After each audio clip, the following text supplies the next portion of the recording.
I had the opportunity to meet our special guest this evening about a half a year ago when I heard him speak, and he absolutely blew me away.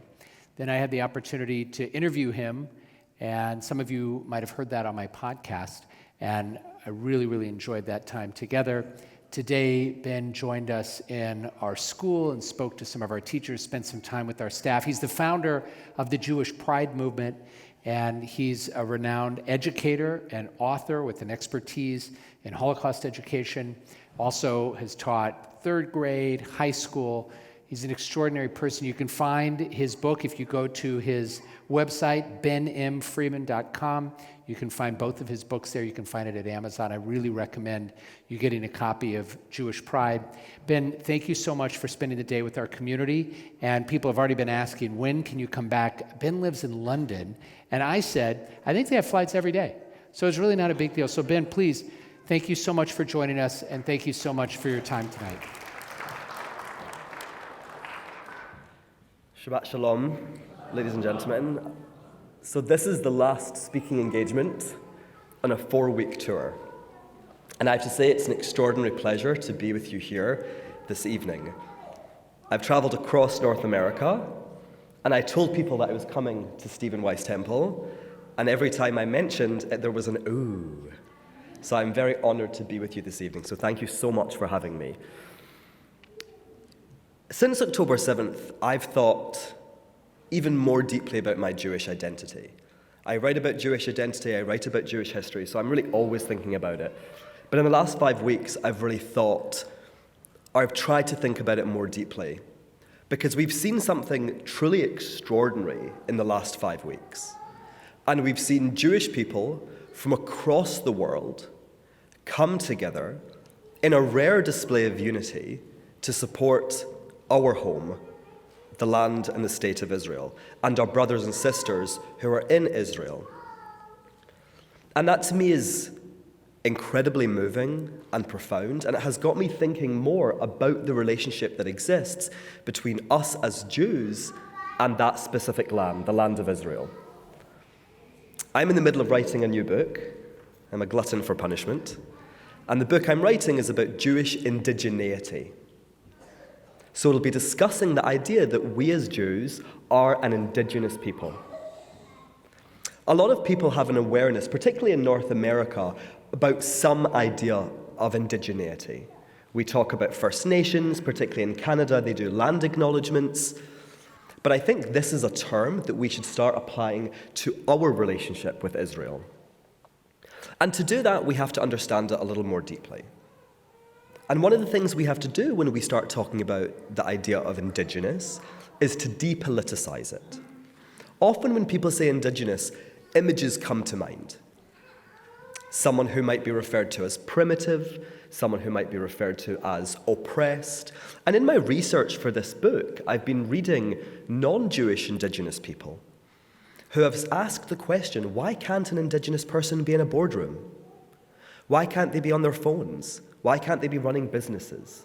So we have to depoliticize this term and not understand it through such a specific lens, because that traps indigenous people in specific roles that they have been cast in. It robs them of agency.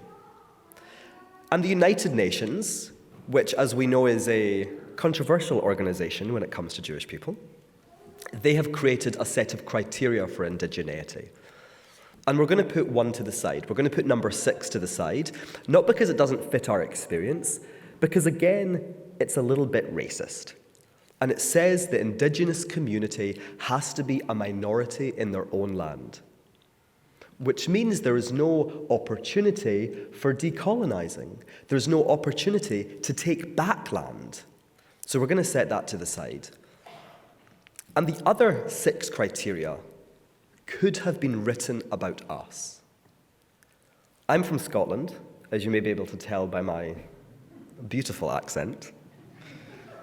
But when you were singing, I knew many of the tunes. Isn't that extraordinary?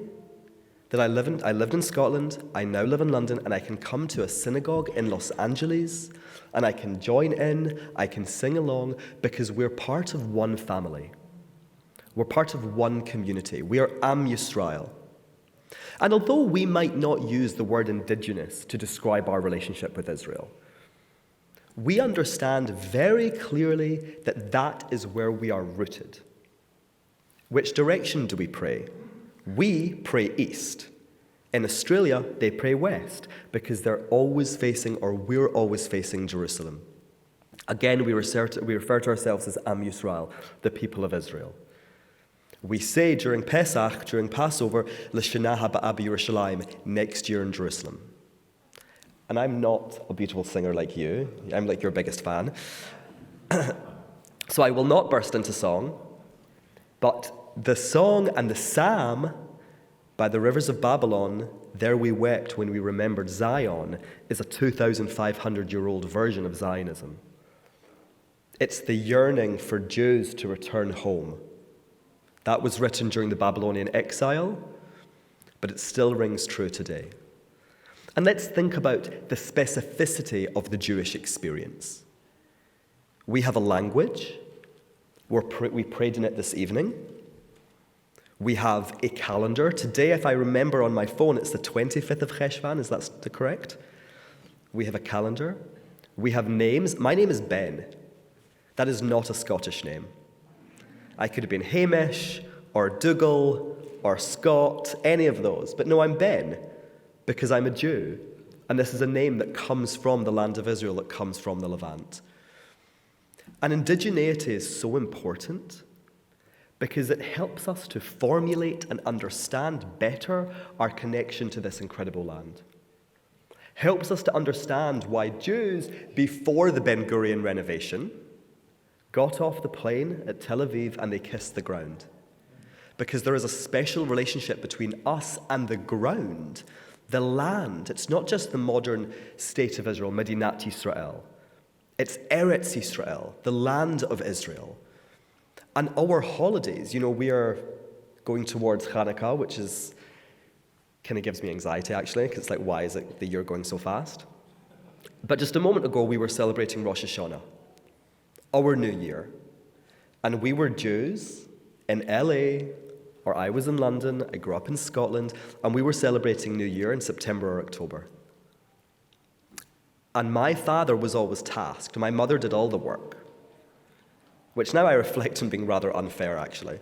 But my father was sent out to the fruit shops, and he was given one instruction: bring home a pomegranate.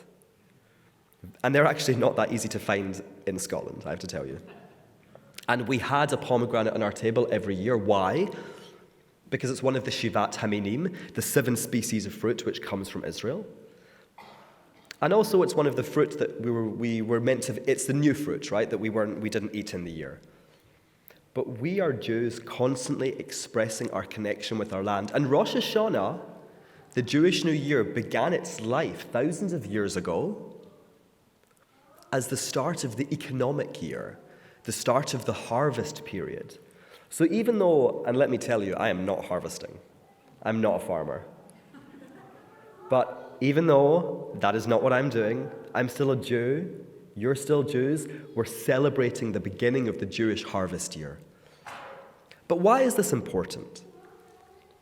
It's incredibly important because we must send a very clear message to each other and to the world that the only people who get to define Jewish identity are Jewish people. That shouldn't be so controversial. I shouldn't even really have to say it. But what we're seeing in the world today is the endless appropriation and redefinition of Jewish identity, of Jewish concepts. Zionism, the movement of self-determination to return us, Jews, to our indigenous land, has been warped. And people are trying to steal it from us. So we have to know our story. We have to understand our connection to our land. And we must say to the world, with all due respect, and when a British person says, with all due respect, for any of you who are Anglophiles, we mean zero respect. It's like one of those Britishisms which is secret rudeness. We say, with all due respect, we will tell you who we are. We will define our identity. We'll tell you our story. We will tell you about our relationship with the land of Israel. Why this land is so important to us. Why many of us felt swells of emotion. I know I did when Rabbi Yoshi, you reread the prayer for the IDF. It makes me want to cry. And I'm a Jew from Scotland. There is this inherent, deep connection between us and the land of Israel, and more than that, between us, wherever we are in the world, and the rest of the Jewish community. We are a family. Whenever I see a Jewish person, I get excited. Because in London, there aren't actually so many of us. And I go, a Jew. And then my partner's like, maybe you should not say that, because people might think that you're anti-Jewish. But I'm like, hey, cousin, because we are connected. We come from the same place. We speak in the same languages, Hebrew, Yiddish, and others. We have the same culture, the same food, the same calendar. And let's pretend time zones don't exist for just 1 second. At this exact moment, 15 or so million Jews from around the world are welcoming Shabbatin. It is truly remarkable. And we have so much to be proud of. There is an unbroken chain that connects us in this synagogue in Los Angeles to our ancestors in the land of Israel 4,000 years ago. There is continuity. And yes, it is true. When we were dispersed all around the world, there were cultural evolutions. Mizrahi, Sephardic, Bet Israel, Ashkenazi cultures emerged. But they were geographic iterations of our indigenous culture. Let's think about Yiddish. People often think about Yiddish as Germanic, and yes, that's how it sounds. But 30% of the words in Yiddish are Hebrew, and it's written with Hebrew letters. We are part of a profound, inspiring civilization. Our ancient contemporaries were the ancient Romans, the ancient Babylonians, the ancient Greeks. And here we still are, bearing remarkable similarity to our ancestors. But the world does not treat us often with the respect that we deserve. And when that happens, we have to understand something very fundamental and very crucial. It is not our problem, it is theirs. And that's not to say that it doesn't impact us. I'm sure the last 5 weeks for you have been as they have been for me. Very devastating, very stressful, very upsetting. So it absolutely impacts us. But it's not a problem which exists or originates in our community. It's a problem that exists and originates outside of our community. And I said this earlier, and I'll say it again. My therapist once said to me, it's none of your business what people think about you. We have to free ourselves from the shackles of seeking validation from the outside world. We will integrate. We will be American, British, or whatever, but we will not assimilate. We will keep hold of our traditions. We will come to synagogue. We will live active Jewish lives. We will support our home, the land and the state of Israel. And we can do all those things as proud Americans, as proud Brits. I watched the coronation, waved my little British flag. You say me too? But I wore my kippah, my tartan kippah. So it's really proving my Scottish credentials. We have so much to be proud of. It is truly an extraordinary thing to be Jewish. And people say, there's this old adage, right, that people say, well, they tried to kill us, we survived, let's eat. And I think we should amend it. I mean, there's truth there for sure, but we should amend it. They tried to kill us, we survived because we made it so. And we thrived, now let's eat. Because let's not forget for 1 second, the reason we are here in this synagogue being active, proud Jews is because we stand on the shoulders of generations of active, proud Jews who came before us. And there's beauty in the notion that Judaism doesn't belong to any of us. We are simply caretakers of it, and we pass it on to future generations, and that is what has happened for thousands of years. But we need, in the meantime, to be doing work to heal our trauma, to process our experiences, to come together and gain comfort. I can't tell you the comfort I got from tonight's service. And I'm not a shul-going Jew. But really, I was thinking, if I lived in Los Angeles, I would come to Stephen Weiss Temple. I would. It's truly an amazing community to listen to the music and the singing and the deep, heartfelt love for the Jewish people that exists in this room is truly a remarkable thing. But when we go outside, there are challenges. Some of us want to have conversations about whether we wear kippot, Magen David, and those are real conversations. It can be scary.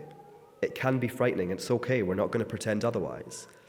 But each of us have inside us a light.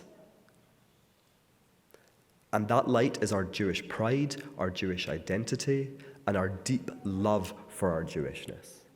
And it never goes out. No matter what is done to us, no matter what is said about us, it never goes out. Because we, like the generations of Jews who came before us, are deeply committed to maintaining and preserving this community, our community. And the money that has been raised in this country alone has been truly awe-inspiring. But it hasn't been a frivolous signing of a check. Each dollar sent from the United States to Israel has been a deep expression of our love, of our broken hearts. But though our hearts might be broken, we are not. We will survive. We will continue to thrive. God will protect the IDF. We will continue to have a strong, powerful democracy in the Middle East. And the only thing left to say is Am Yisrael Chai. The people of Israel live. Thank you so much.